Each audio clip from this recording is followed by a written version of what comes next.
Assalamualaikum warahmatullahi wabarakatuh. Perkenalkan, nama saya Normila. Alamat saya di Desa Tayur RT 3, Kecamatan Amuntai Utara, Kabupaten HSU. Tempat tanggal lahir saya Tabalong 25 Desember 2001. Cita-cita saya ingin jadi seorang pengusaha.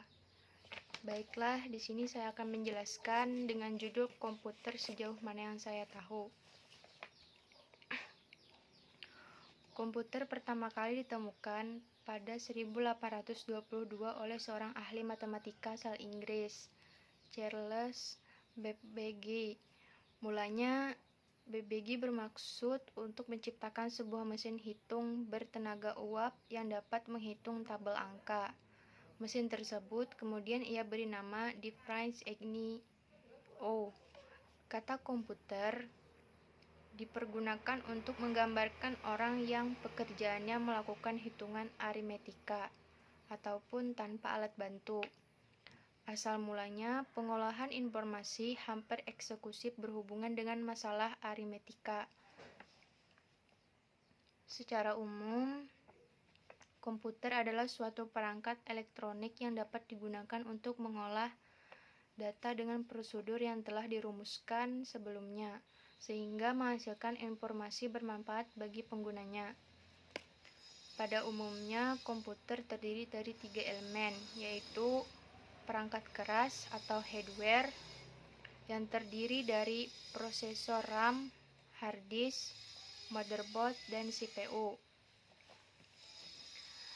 Yang kedua, perangkat lunak atau software, yaitu sistem dan juga berbagai aplikasi yang dimasukkan ke dalam hardware dan bekerja sesuai perintah dari pengguna. Yang ketiga, pengguna komputer atau brainware, yaitu pemakaian atau operator komputer. Jenis-jenis komputer ada 7, yaitu pertama, komputer portable, kedua, komputer desktop, ketiga, komputer laptop, keempat, komputer tower, kelima, komputer netbook, keenam, komputer laptop, ketujuh, handbook atau subnetbook. Fungsi komputer ada 4, yaitu data input atau data entry, yang berfungsi menerima data atau informasi dari sumber luar melalui aktivitas di keyboard, mouse dari komputer lain atau peralatan lainnya.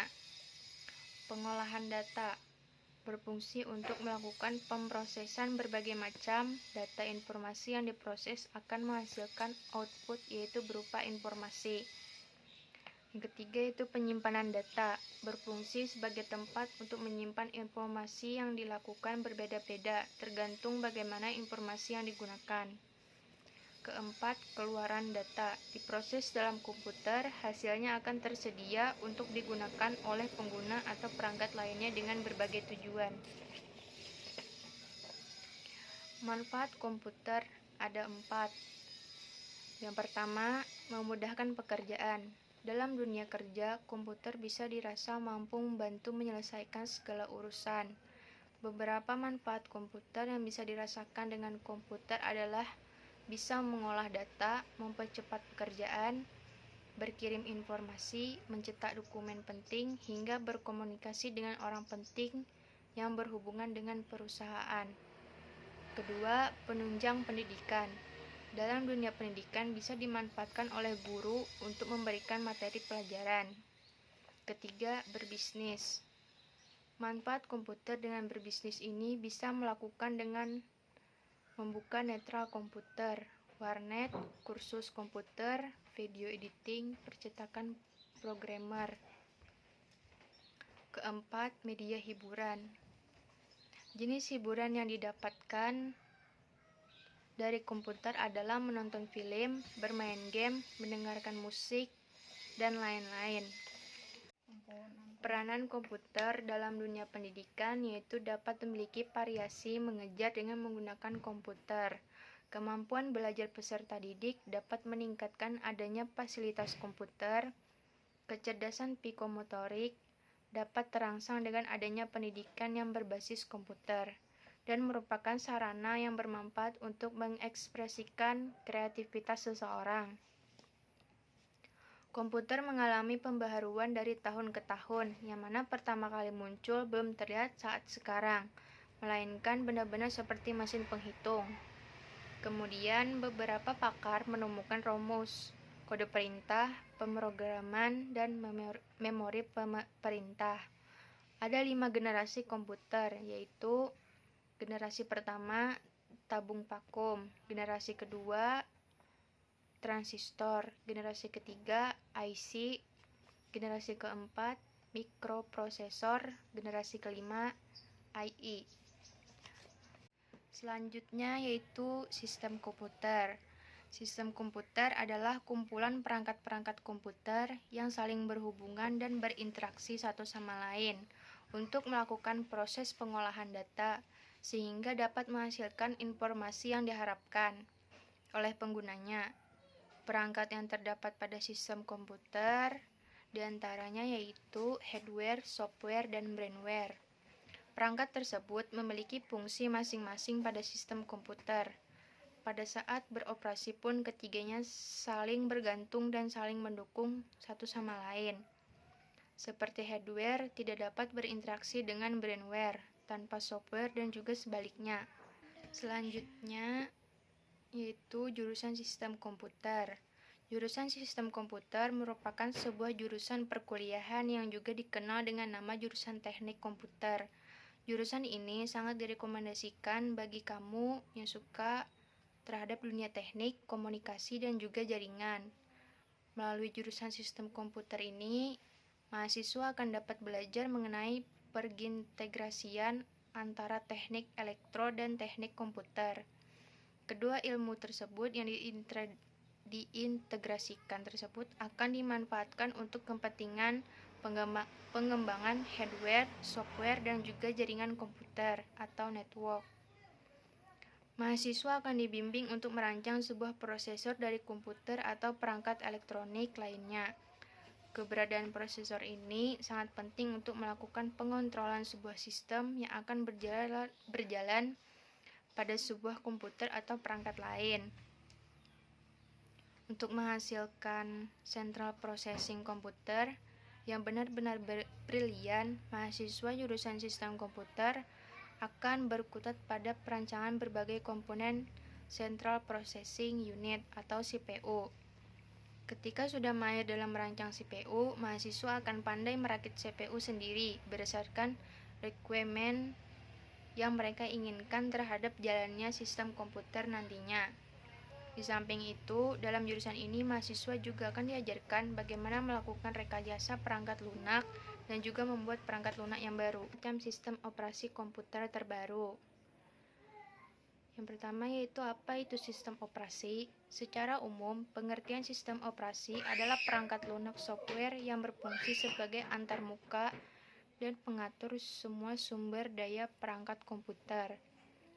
Peran utama OS yaitu menjadi penghubung antara 3 komponen utama yang terdiri dari software atau aplikasi dan program, hardware atau CPU, kartu grafis, monitor, keyboard, dan lain-lain, serta brainware atau pengguna atau manusia. Tanpa sistem operasi, sebuah komputer, konsol game, maupun smartphone tidak akan bisa berjalan optimal karena OS. Inilah yang berperan menjadi jembatan pengatur fungsi secara keseluruhan. Fungsi sistem komputer yaitu ada 5. Yang pertama, sebagai pengatur hardware. Kedua, menjalankan perintah dasar pada komputer. Ketiga, mengorganisir dan mengatur berbagai macam aplikasi. Keempat, menerjemahkan bahasa pemrograman dalam bentuk grafis.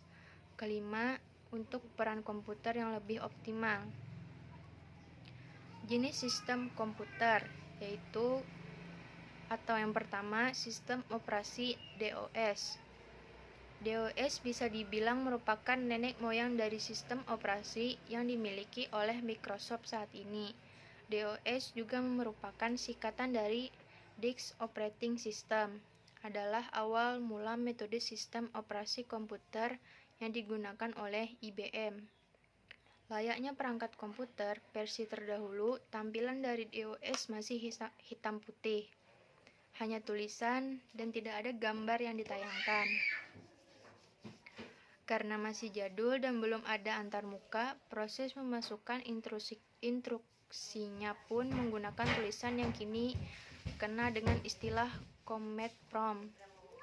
Kelebihan sistem operasi DOS yaitu ringan sehingga tidak menghabiskan banyak memori, ukurannya kecil, memiliki kompatibilitas tinggi. Kekurangan sistem operasi DOS, belum ada antarmuka, instruksinya hanya berupa tulisan dan tidak ada grafis.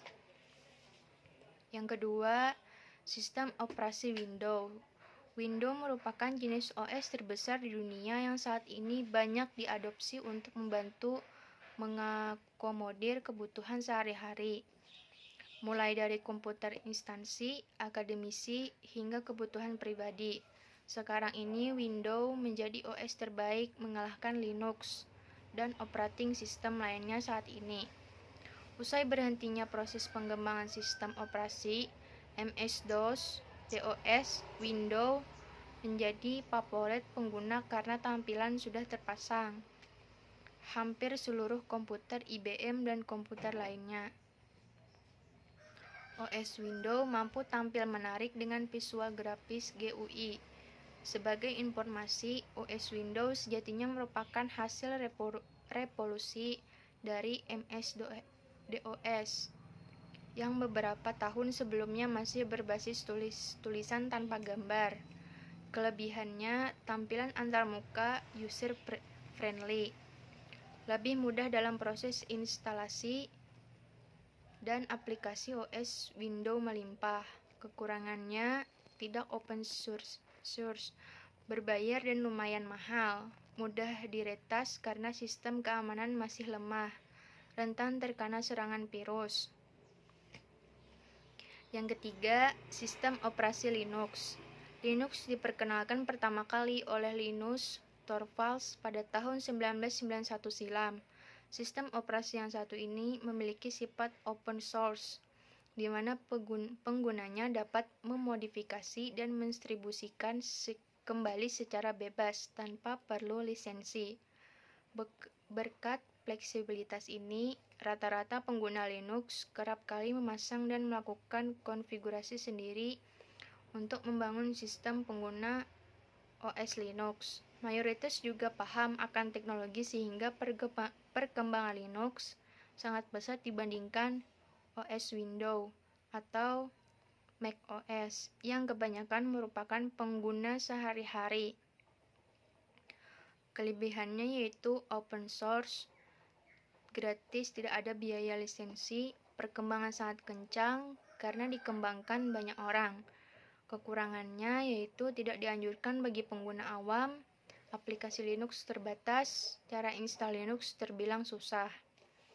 Yang keempat yaitu sistem operasi Mac OS. Mac OS atau singkatan dari Macintosh Operating System adalah sistem operasi eksklusif yang hanya terdapat di komputer Apple saja. Mac OS yang diluncurkan pada tahun 1984 pertama kali digunakan untuk komputer bernama Lisa. Lisa tak lain adalah komputer hasil racikan Steve Jobs. Setelah itu menempuh perjalanan spiritual ke India. Kelebihannya yaitu lebih stabil, tampilan antarmuka cocok untuk kebutuhan multimedia, memiliki keamanan tinggi dan tidak mudah diretas, aman dari virus. Kekurangannya yaitu harganya relatif mahal, kurang optimal untuk gaming dan tidak open source. Yang kelima yaitu sistem operasi Unix. Sama halnya seperti DOS, Unix merupakan jenis OS komputer generasi lawas yang banyak digunakan hingga menjadi cikal bakal munculnya OS masa kini. Saat ini, Unix sendiri sudah mempunyai banyak versi yang bisa dipilih oleh pengguna. Terkait keunggulan dan daya tarik utama adalah beberapa aspek yang bisa Anda coba. Namun dari segi pengguna, Unix saat ini sudah sangat jarang jarang digunakan. Kelebihannya yaitu tidak mudah terkena virus, gratis, dan bisa digunakan cuma-cuma. Kekurangannya, tampilan Unix kurang menarik, tidak memiliki banyak pilihan driver. Demikian yang saya dapat sampaikan. Assalamualaikum warahmatullahi wabarakatuh.